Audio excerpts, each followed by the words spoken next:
And did Mr. Nifong respond to your draft order that you sent him on October 19th? He did.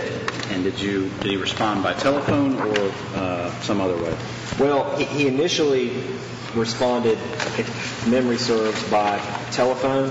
Okay.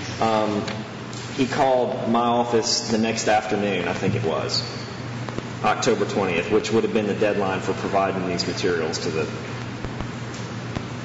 us. And what was his response in that telephone conversation?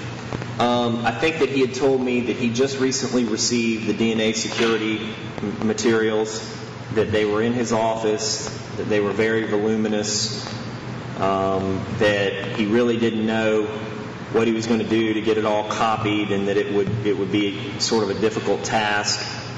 And I think we discussed a couple of the other issues related to some other outstanding discovery things related to receiving digital data.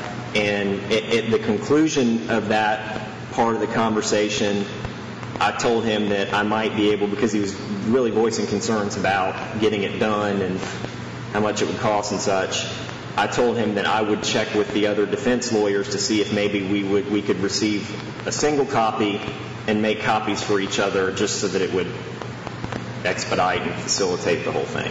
And how did that conversation end with Mr. Nifong? Well, I thought the conversation was over at that point in time, but Mr. Nifong then brought up a letter that Mr. Cheshire and I had sent to him regarding other discovery issues that had come up in the intervening period of time, and he got extremely upset with me about that letter, and said we weren't acting in good faith as lawyers.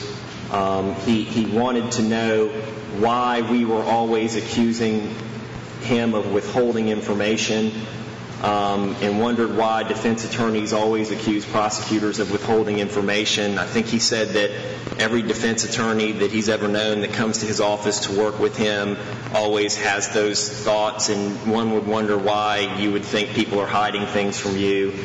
And I tried to explain to him what some of our concerns were about the discovery materials being withheld, and he sort of at the end of that exchange, just his volume kept going up and up and up. He wouldn't let me respond in any way, and he finally hung the phone up on me. Were the discovery issues addressed in that letter, were they related to the DNA information or some other type of thing? They were related to conversations that he had with Crystal Mangum that had not been, the substance of which hadn't been reported or provided to us.